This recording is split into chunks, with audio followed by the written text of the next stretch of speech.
Hello सगळ्यांना आत्मवंदन. सगळ्या माझ्या फॅमिलीचं, कुटुंबाचं, सगळ्या ध्यानी मास्टर्सचं खूप खूप स्वागत करते. आपल्या सगळ्यांच्या हायर सेल्फ, उच्च स्व, त्याचे सगळ्यांचे आभार मानू आपण सगळेजण. आपल्या सगळ्यांचे जे गुरु आहेत, सद्गुरू आहेत, जे सगळे देवता आहेत, जे आपल्याला या ध्यानामध्ये मदत करतात, त्या सगळ्यांचे आधी आपल्या हृदयापासून आभार व्यक्त करू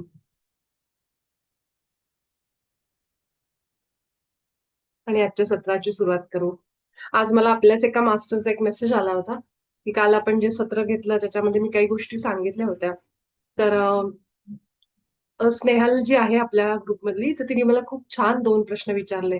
एक तर तिचा प्रश्न होता की काल जे मी सांगत होते टाईमलाईन वगैरे, वगैरे सगळ्या गोष्टी मी ज्या सांगितल्या, त्यामध्ये मी एक वाक्य असं बोलले होते की एक मार्ग जो आपल्यासाठी फिक्स असतो, तो न घेता आपण आपली एक पर्याय दुसरा निवडतो आणि त्या चॉईसमुळे आपल्याला थोडा लाँग रूट पडतो आणि त्या लाँग रूट मुळं जो वेळ आपल्याला ज्या वेळी जे घडायचं असतं ते थोडंसं पुढे जातं. आणि हे बोलल्यानंतर मी परत अजून काहीतरी सांगणार होते, पण मी विचार केला, की जर हे कुणाच्या डोक्यात आलं तर बघू, म्हणजे कुणाला हा प्रश्न पडतो का किंवा हे थोडंसं वाट बघू. तर मी हे पुढे बोलणार तेवढ्यात मला असं वाटलं, की थांबावं जरा वेळ आणि बघावं विचार करून, की कुणी याच्यावर प्रश्न विचारेल का? तर स्नेहलनी बरोबर मला तो आज प्रश्न विचारला. ती म्हणली, की जेव्हा आपण असं म्हणतो, की ही योग्य वेळ आहे आपली, जे काही होतंय ते योग्य वेळी होतंय. मग आपण असं कसं काय म्हणू शकतो, की थोडासा उशीर होतो किंवा लाँग रूटनी आपण त्या ठिकाणी आपण पोहोचतो.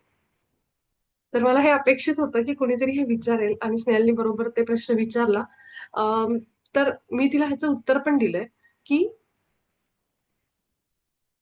मी तिला असं उत्तर दिलं ह्याचं, की ज्यावेळी आपण जो निर्णय घेत असतो, ठीक आहे. आता हे सगळ्यांनी विचार करा याच्यावर.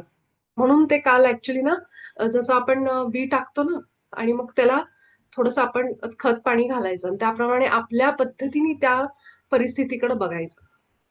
तर म्हणून ही प्रश्न किंवा ही अशा काही गोष्टी सांगितल्या जातात आपल्या ग्रुपमध्ये त्या मास्टर्सकडून, त्या परमात्म्याकडून, की लोकांनी ह्याच्यावर विचार करावा. कारण एक प्रश्न आला ना डोक्यात, की त्या प्रश्नाला लागून दुसरा प्रश्न येतो, दुसरा मग अजून एक येतो आणि ह्या सगळ्या प्रश्नांची उत्तर शोधायला आपण सुरुवात करतो.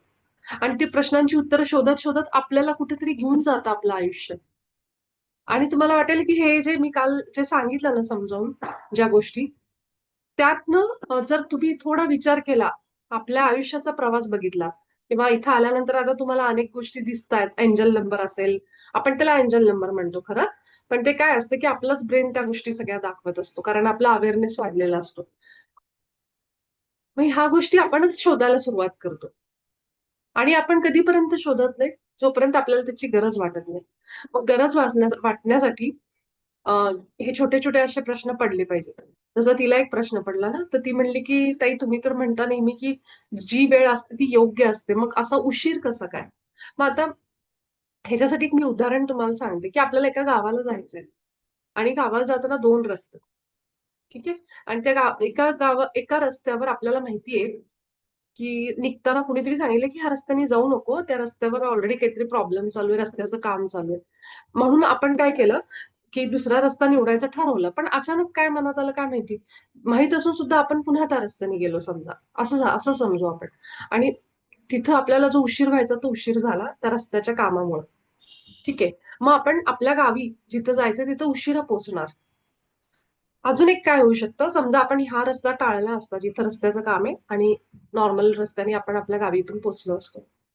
तर हे 2 पर्याय आपल्याला दिले गेले समजा. तर आपल्या हातात आहे की कुठला पर्याय निवडायचा. त्यावेळी आपण जर समजा आपण निघायच्या वेळेस आपल्याकडे फक्त एकच रस्ता आहे. त्याच रस्त्याने आपल्याला जायचंय. तर मग हा प्रश्नच नाही की उशिरा पोहोचणं किंवा लवकर पोहोचणं हे आपल्याला माहिती आहे. तर मला सांगायचं हे होतं की कुठलाही रोड आहे ना, तो उशीर कधीच करत नाही. हे उशीर, लवकर हे सगळं आपण ठरवतो. आपल्या वेळेच्या इथं जी पृथ्वीवर वेळ आहे, टाईम हा कॉन्सेप्ट आहे पृथ्वीवर. टाईम आहे, स्पेस आहे. जर आपण अंतराळात गेलो ना, तर तिथं टाईम पण नाहीये आणि स्पेस पण नाहीये. कारण आता हे जे सुनीता विल्यम्स वगैरे जे जाऊन आले, अंतराळात एवढे वर्ष ते राहिले, वर फिरत होते ते. तर हे जे अंतराळात गेल्यानंतर तिथं काहीच नाहीये. टाईमचा कॉन्सेप्टच नाहीये. तिथं वेळ काळ काहीच नाही. तुम्हाला माहिती की आपल्या वेळेमध्ये आणि तिथल्या वेळेमध्ये अंतराळातल्या खूप फरक आहे. म्हणजे पृथ्वीवरची वेळ आणि समजा आपण धरू की मंगळ ग्रहावरची वेळ,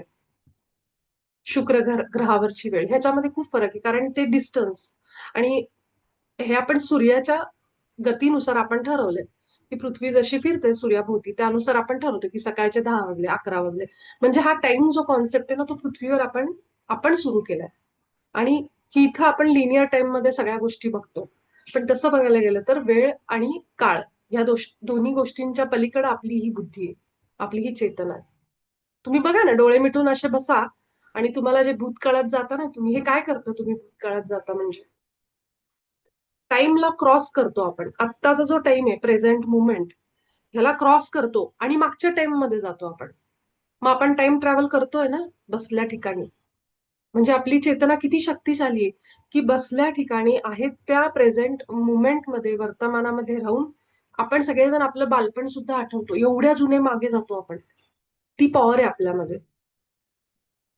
आपल्या फिजिकल बॉडी नाही जात मागे, शरीर नाही जात, शरीर इथंच आहे. पण आपली चेतना, आपलं मन आपलं मागे पळतं, म्हणजे आपल्यामध्ये ती पॉवर दिलेली. मग जेव्हा तुम्ही असे दोन पर्याय निवडता आणि त्या दोन पर्यायांतून कुठला तरी एक पर्याय निवडता आणि त्या ठिकाणी पोहोचता, तेव्हा तो उशीर उशीर म्हणता येणार नाही. ती वेळ योग्यच वेळ आहे आणि ती दैवीच वेळ आहे. त्यामुळे असं जर म्हणजे स्नेहलनी जेव्हा मला हा प्रश्न विचारला तेव्हा तिचा एक स्वतःचा पण त्याच्यामध्ये पॉइंट होता की तिला काहीतरी थोडं गिल्ट कशाचं तर वाटत होतं. मला आठवत नाहीये मेसेज एक्झॅक्टली, की बहुतेक उशीर झाला असं काहीतरी असं होतं ते. तर सांगायचा मुद्दा हा की कुठलाही अपराधी भाव मनात ठेवायचा नाही. कुठलाही टाइम हा उशीर नसतो. आपल्या आयुष्यात सगळं वेळच्या वेळीच होतं. आपण जरी म्हणतो ना की एक पर्याय थोडासा आपल्याला लांबून घेऊन जातो कदाचित, पण तितके अनुभव पण वाढतात. समजा त्या रस्त्याने जिथं रस्त्याचं काम चालू आहे त्या रस्त्याने आपण गेलो तर तिथं काय होणार आहे, उशीर होणार, आपल्याला थोडंसं थांबावं लागणार ट्रॅफिकमध्ये, ट्रॅफिक जामचा अनुभव आपण घेणार, ह्या सगळ्या गोष्टी.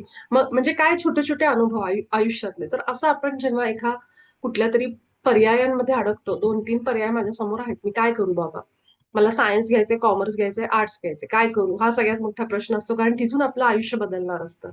मुलांचं असं होतं ना 12वी नंतर वगैरे की काय करायचंय हे लक्षात येत नाही. मग जो काही पर्याय निवडतील त्याच्यावर त्यांचं भविष्य आहे. मग हे केलं तर माझं पुढं भविष्य असं असणार, हे सगळ्या गोष्टी आपण जोडतो एकमेकांना.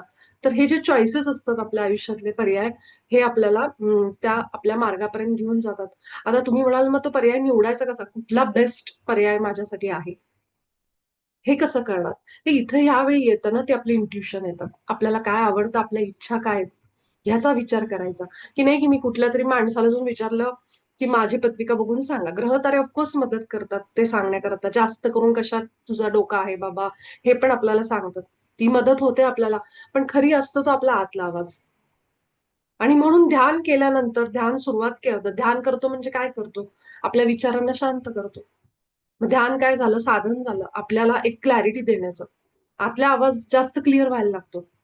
पटकन मला गोष्टी समजतात, माझ्या पुढे कन्फ्युजनच होत नाही. 2 पर्याय आले, मला माहित असतं मला काय करायचं, कारण आता क्लॅरिटी माझ्या डोक्यात वाढली. मला समजतंय हे माझ्या हिताचं आहे, मी लगेच ते करणार. आणि नुसतंच करणार नाही. आधी काय असायचं, आपण पर्याय निवडायचो पण मनात शंका किती, प्रश्न किती, अरे होईल ना, मी जमेल ना मला. आता आपण काय करतोय, अफर्मेशन करतोय. हा बदल करतोय ना आपल्या आयुष्यामध्ये, की जे काही होत आहे ना ते योग्य आहे, माझा विश्वास आहे, आय ट्रस्ट, आय ट्रस्ट. लक्षात ठेवा, आपला विश्वास न दगडामध्ये पण देव निर्माण करतो. हे चमत्कार आपण किती आपल्या पुस्तकांमध्ये, कथांमध्ये वाचले, तर हे उगाच नाहीये. What you believe you become. तर हे सांगायचा मुद्दा असा आहे की जो पर्याय आपण निवडू त्याच्यावर इतका विश्वास मग ठेवला जातो की त्या विश्वासाने त्याच्यामध्ये खरोखर ती एनर्जी येते. आणि जरी तो पर्याय आपल्यासाठी योग्य नसेल तरी सुद्धा तो योग्य बनतो. असे मार्ग आपण निवडत बरोबर त्या डेस्टिनेशनला वेळेच्या वेळी योग्य मार्गाने, योग्य विचार घेऊन आपण तिथं पोहोचतो.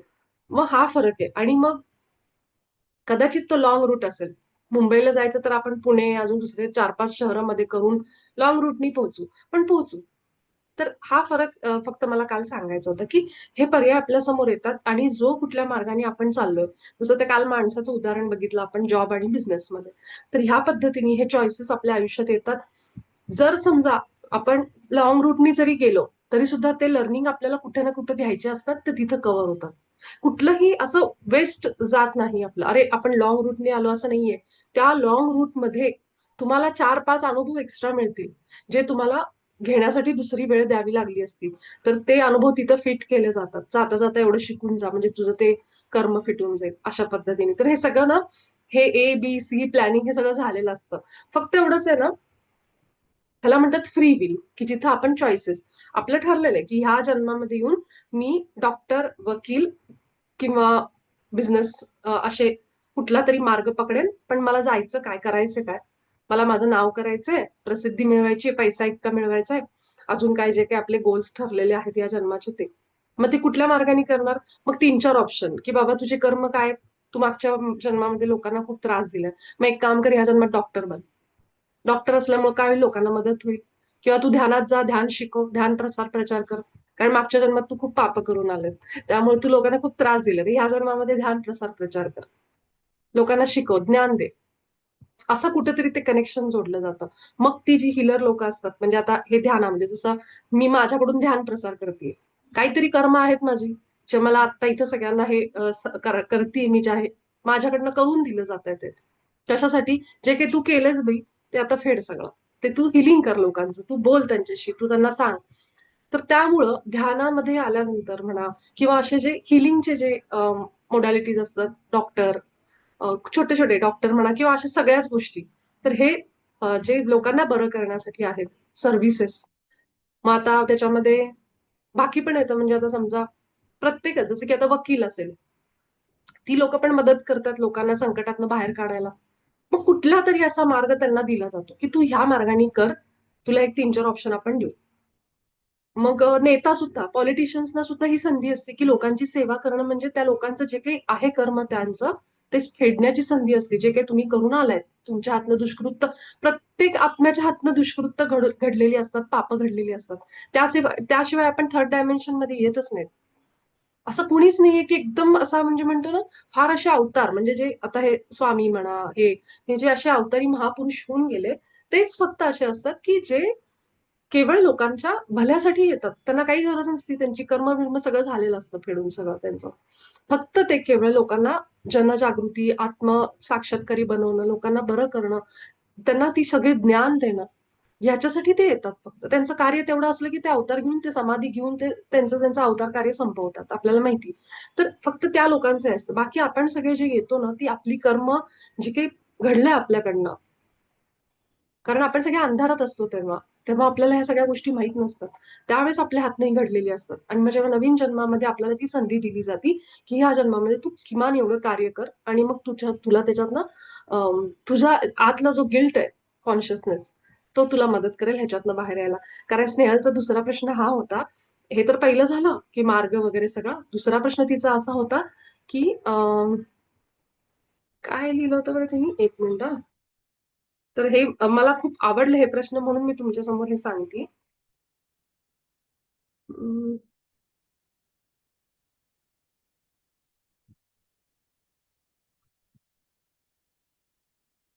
हा, दुसरा प्रश्न तिचा असा होता, की आपण एवढे जन्म जर घेऊन आलोय, तर हे एवढा आटापिटा कशाला करायचा?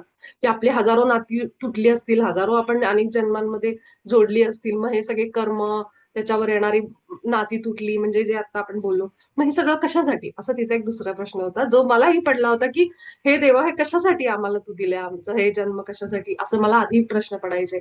पण नंतर जसं ध्यानामध्ये आले, तेव्हा त्याची उत्तरं मिळाली, की हे सगळं जे आहे ना, दिस इज ऑल एक आपण म्हणू शकतो मॅट्रिक्स, एक माया, ज्याच्यामध्ये एक आत्मा येतो, हे अनुभव घेतो, आणि तो ऍक्च्युली अनुभव घ्यायलाच वेगळा होतो त्या सोर्स पासून. पण तो त्या मायेमध्ये इतका गुंतून जातो, इतका मोह त्याचा त्या सगळा अडकून बसतो, की त्याला लक्षातच येत नाही, की आपण त्या परमात्म्याचेच लेकरं आहोत, त्याच्यापासूनच आपण वेगळे झालेलो. तो इतका वेगळा समजतो स्वतःला, इतका वेगळा, की मला पाहिजे त्या इच्छांची भीक मागायला लागतो. त्याला हेच कळत नाही, की तू इच्छा तुझ्याच आतमध्ये तू आहेत शक्ती, ज्याच्याने तू मिळवू शकतोस. तुझ्याकडे ती शक्ती आहे, पॉवर आहे. पण तो विसरलाय पूर्ण. आणि अक्षरशः तो याचना करत बसतो, की हे देवा मला मिळू दे. म्हणजे इतकं वेगळेपण आलंय. जेव्हा त्याच्याबरोबर मी एक आहे हे समजायला लागतं, तेव्हा आपल्याला त्या मायेतनं, त्या गेम मधनं मुक्तीचा मार्ग मिळायला लागतो, जे आपल्या संतांनी सांगितलंय की तुझ्या हातच परमात्मा आहे, तुझ्या हातच परमेश्वर आहे. अहम ब्रह्मास्मी. जसं शंकराचार्यांना जेव्हा विचारलं गेलं तू कोण आहेस, ते म्हणाले शिवोहम शिवोहम, मी शिव आहे, हे ते म्हणाले. तर ह्याचं एक अजून एक होतं की मला नेहमी प्रश्न पडायचा, शंकर बाबांच्या पोथीमध्ये दिलं, शंकर बाबा म्हणायचे त्यांच्या भक्तांना की तू स्वामींकडे जा, आणि स्वामी म्हणायचे तू शंकर बाबांकडे जा, म्हणजे त्यांच्याकडे पाठवायचे भक्त त्यांचे, असं ते होतं. तेव्हा मला वाटायचं असं कसं काय हे संत एकमेकांकडे पाठवत असतील आपल्या भक्तांना. कारण संतांना हे सगळं माहितीये की आपण सगळे एक आहोत. ह्यांच्याकडे गेला काय त्यांच्याकडे गेला, सगळे अवतार सेम आहेत, एकच तत्व आहे, हे त्यांना माहित असायचं. पण हा तेव्हा माझ्या मनात प्रश्न यायचा, जो युनिफाईड महाअवतार बाबाजींचं पुस्तक वाचल्यावर सॉल्व्ह झाला, त्याचं उत्तर मिळालं. तर हे प्रश्न आले पाहिजेत आपल्या मनामध्ये, कारण हे प्रश्नच आपली सुरुवात असते त्या जर्नीची, की आपल्याला अजून पुढे जायला मिळतं. तर असे तुम्ही पण विचार करत जा जेव्हा आपण कुठला टॉपिक घेतो तेव्हा, की काय मला त्याच्या माझ्या आयुष्यात हे कसं मी बघू शकते याच्याकडं, याप्रमाणे. केवळ आपण कुणाचं तरी ऐकतोय, पुस्तकं वाचतोय, पुस्तकातून म्हणून नाही. माझ्या आयुष्यात माझं ह्याचं कनेक्शन कसं आहे, मला आलाय का अनुभव याचा, आपल्या आयुष्याशी त्याचं बघायचं अनालिसिस करून. मग आपल्याला जास्त लवकर त्या गोष्टी कळतात आणि पटतात सुद्धा आपल्या माइंडमध्ये त्या गोष्टी.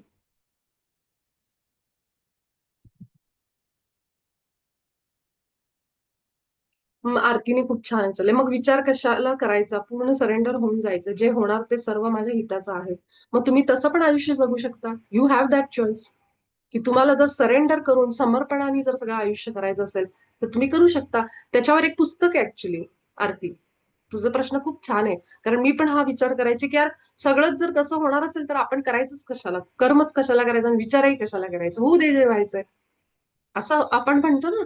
तर ऍक्च्युली म्हणजे हे आपल्याला असं वाटतं की आपण सरेंडर करून जन्म जगतोय, आपलं आयुष्य जगतोय, पण खरं तेच प्लॅनिंग असतं आपलं.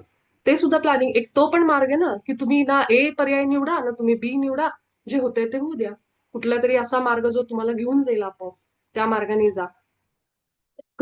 तर हा पण एक खूप छान प्रश्न आहे आपल्या डोक्यात येणारा. आणि ह्याच्यावरच एक पुस्तक आहे, मायकल सिंगर यांचं पुस्तक आहे, द सरेंडर एक्सपेरिमेंट म्हणून.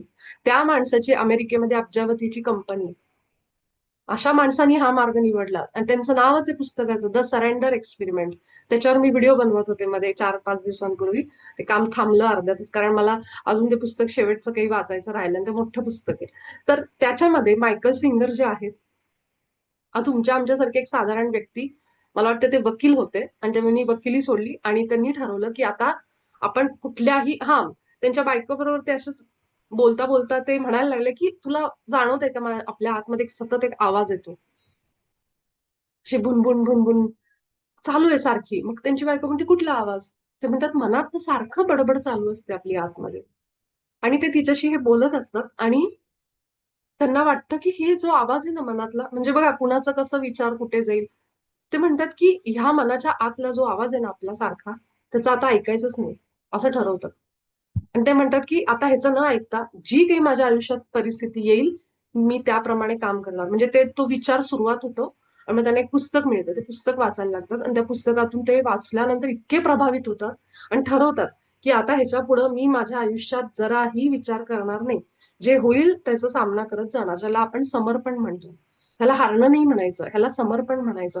की मी आता जी काही परिस्थिती माझ्या आयुष्यात येईल, मी त्याचा आहे तसं त्याला मान्य करणार आणि तसंच माझं आयुष्य चालवणार. आणि मग ते करायला लागतात तसं खरोखर. त्यांच्या बायकोशी त्यांचा घटस्फोट होतो पुढे जाऊन, त्यांचे विचार बदलतात, ते मेडिटेशन ह्याच्यात त्याच्यात येतात. खूप मस्त स्टोरी आहे ती. आणि मग ते जाऊन राहतात एका जंगलात, एका गावामध्ये. त्या पुस्तकामध्ये सगळं फोटोसहित सगळं आहे. त्या गावात जाऊन राहतात, बॉस्टन का फ्लोरिडामध्ये कुठल्या तरी. आणि तिथं राहतात आणि तिथं थोडं ते सॉफ्टवेअर आणि अकाउंटचं काम करतात. आणि त्यांना एक एक काम येतं चांगलं अजून. ते काम करता करता कंपनी स्थापन करतात. आणि ती कंपनी आज एवढ्या अब्जावधीपर्यंत आहे. अमेरिकेतली सक्सेसफुल वन ऑफ द अशी चांगली कंपनी त्यांची आहे, अशा माणसाची. आणि ते काम जेव्हा ते सुरू करतात तेव्हा त्यांना खूप लिगल गोष्टी, कायद्याच्या खूप गोष्टींना सामना करावा लागतो. पण त्यांनी ठरवलेलं असतं, जे येतंय मान्य करायचं, कुठल्याही गोष्टीला विरोध करायचा नाही, नो रेझिस्टन्स, असं ठरवतात ते आणि त्याप्रमाणे आयुष्य जगतात.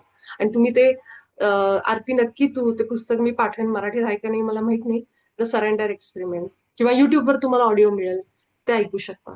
किंवा रिव्ह्यू मिळतील हिंदीमध्ये सुद्धा, सरेंडर. आपल्याच संस्थेचं पीएमसीचं त्यांच्यावर द सरेंडर एक्सपेरिमेंटचं पुस्तक रिव्ह्यू सुद्धा आहे हिंदीमध्ये. तर ते ऐका, की कसं त्यांनी त्यांचं आयुष्य सरेंडर केलं पूर्ण. न विचार, डोकं चालवायचंच नाही. तो सगळ्यात बेस्ट वे माहितीये जगण्याचा. खूप छान प्रश्न विचारला, की खरंच तो सगळ्यात म्हणजे आपण इझिली जे होतं ना त्या नदीसारखं वाहत वाहत जायचं. विचार कधी करायचा? जेव्हा आता मला शेजारी एखादं कुत्रं असं एकदम तळमळताना दिसतंय, त्यावेळी आपण जाऊन तो पर्याय निवडतो, त्याला पाणी घालतोय, त्याला बरं करतो. ही आपली कृती झाली. त्याच्यासाठी तुम्हाला काय वाट बघत बसायची गरज नाही, की मला आतनं संदेश कधी येतोय आणि मग मी कधी करते. तर हे जे छोटे छोटे निर्णय आहेत, ज्या कृती आहेत, जे समोर दिसतंय, ते तुम्ही तुमच्या फ्री विल नुसार करू शकता. तुम्ही ना त्या कुत्र्याला दुर्लक्ष पण करू शकता किंवा त्याची मदत. 2 ऑप्शन परत तुमच्या समोर आले. मग यापैकी तुम्हाला विचार करत बसायची गरज आहे का? आता दुर्लक्ष करू का काय करू? मला आता संदेश आल्यावर मी करतो. नाही. अशा वेळी आपण काय करतो? करुणा, प्रेम हा गुण लगेचच आपण घेतो आणि त्याला मदत करतो. म्हणजे ह्या क्वालिटीज ज्या आहेत, हे सगळे गुण जे आहेत, जे त्याचे आहेत, त्याच्यासाठी आपल्याला विचार करायची गरज नाही. मग सरेंडर तुम्ही जिथं वापरायचं तिथं वापरा. अति विचार करणं, ओव्हर थिंकिंग ह्या गोष्टींपेक्षा सरेंडर सगळ्यात सोपं आहे. त्याला टाकायचं आता तू बघ. तिथं सगळ्यात सोपं आहे ना आपल्याला. म्हणून ज्या गोष्टी जिथं वापरायच्या तिथं वापरायच्या. ठीक आहे. तर थँक्यू स्नेहल, तू पण इतका छान प्रश्न विचारला. भाग्यश्रीने लिहिलंय की मग मला पण एक्झॅक्टली हाच प्रश्न होता. भाव तर बाबाजींची स्टोरी आहे, प्रतिलिपीवर मी वाचत आहे. Very good Vedanta. बाबाजी आहेत तुझ्यासोबत, सगळ्यांसोबत आहेत आणि जेव्हा ते आपल्याला वाचावं असं वाटतं ना त्यांच्याबद्दल काही सुद्धा, तर ती एनर्जी आपल्याला कॉल करत असते. कुठल्याही संतांची घ्या, गुरूंची घ्या किंवा देवाची घ्या. ज्या देवतेचं आपल्याला जास्त आकर्षण वाटतं ना, त्यावेळेस त्यांची एनर्जी आपल्याला कॉल करत असते. त्यावेळेस करायचं. आतला आवाज जो आहे तो ऐकायचा. ठीक आहे? तर ह्याच नोटवर आपण सगळेजण आपलं आजचं सत्र सुरू करू. आपण सगळेजण आरामात ध्यान अवस्थेमध्ये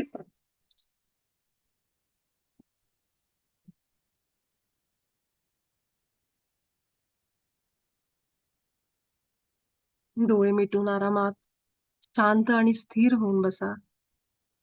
या क्षणाला आपण सगळेजण परम चैतन्याला सरेंडर करू, समर्पण करू, की मी आता तुझ्यासोबत एक होऊन तुझ्या पूर्ण सरेंडर करते, समर्पण करते, माझ्या विचारांचं विचार थांबवते.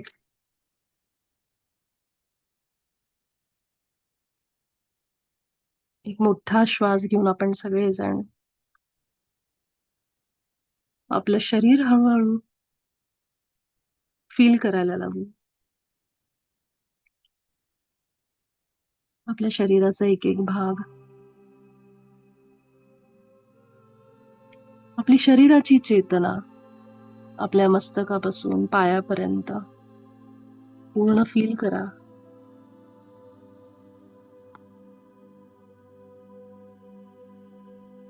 आपला टाळू भाग, जिथं आपलं ब्रह्मरंध्र असतं, सहस्त्रार चक्र, आपला उजवा हात आपल्या टाळू भागावर घेऊन जाऊ आणि हलका प्रेस करू. थोडस तिथं दाब आपल्याला जाणवला पाहिजे.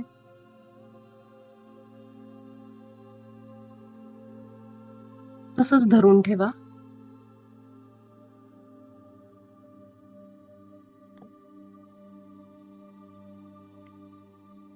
आणि आता आपला हात हळूहळू वर उचला.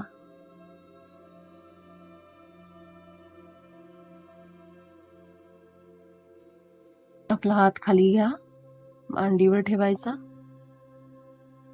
आपलं कपाळ, आपले डोळे, दोन्ही कान, गळा, दोन्ही खांदे,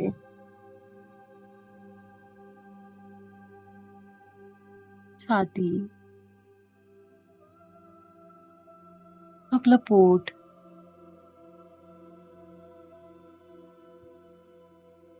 शरीराचा सगळ्यात खालचा भाग, आपल्या शरीराचं बूड,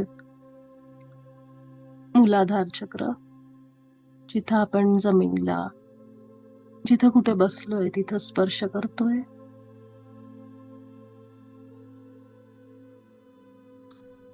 आपल्या मांड्या, गुडघे, पिंढऱ्या आणि तळपाय.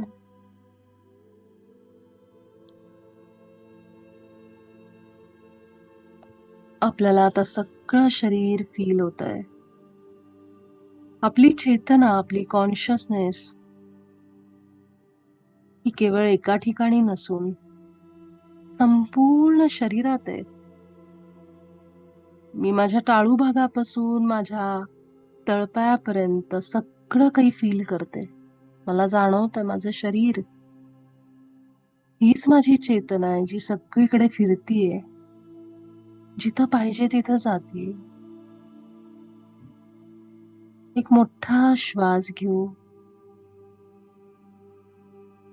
तोंडावाटे हळूवार बाहेर जाऊ द्या. अजून एक दीर्घ श्वास. हळूवार बाहेर.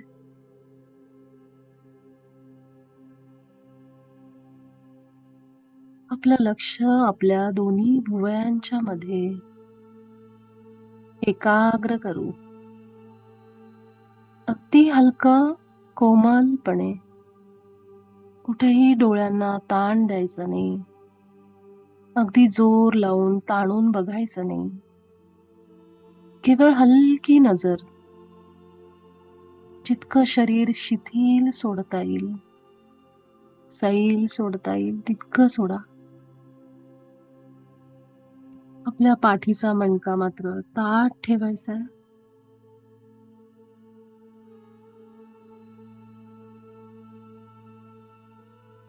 आपलं सगळं लक्ष आपण आता आपल्या आज्ञाचक्रावर, दोन्ही भुवयांच्या मध्ये अगदी सावकाश एकाग्र करायचं.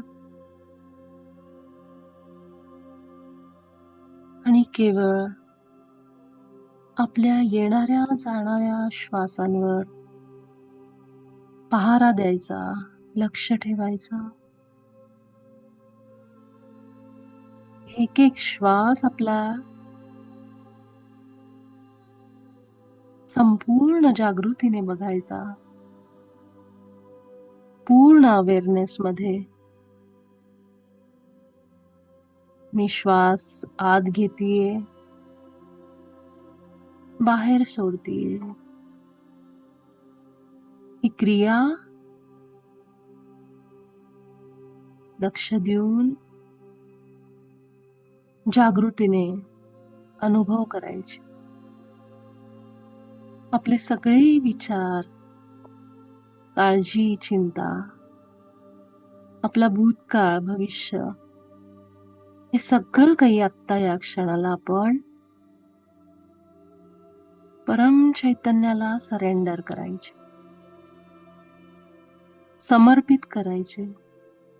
आणि केवळ ह्या क्षणामध्ये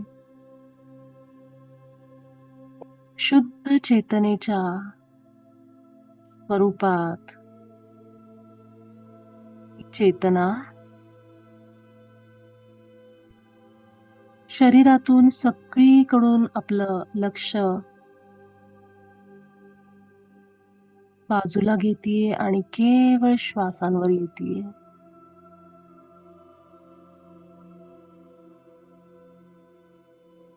जसं आपण शरीर बघितलं, पूर्ण अनुभवलं, तसं आता आपण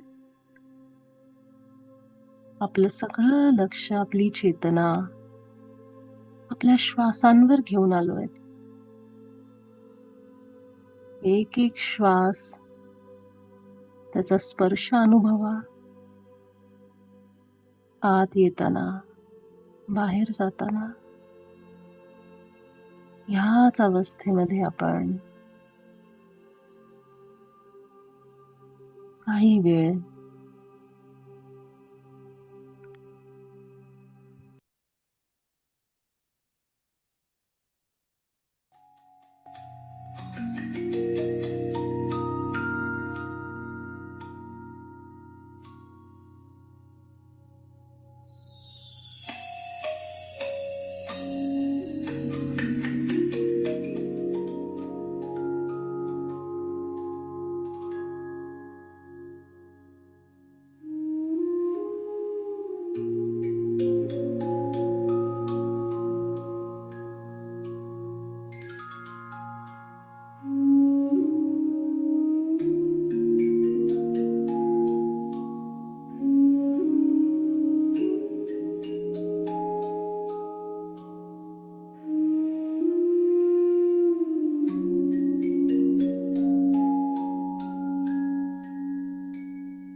जास्तीत जास्त वेळ आपल्या शून्य विचार अवस्थेमध्ये राहायचा प्रयत्न करा.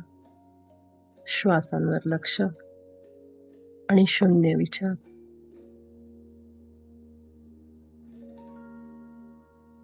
हळूहळू जेव्हा आपल्याला योग्य वाटेल त्यावेळी या सत्रातून काही अंक मोजत सावकाश डोळे उघडून बाहेर या आणि आभार व्यक्त करा. आपल्या सगळ्यांचे अनेक अनेक आभार व्यक्त करते. Thank you so much.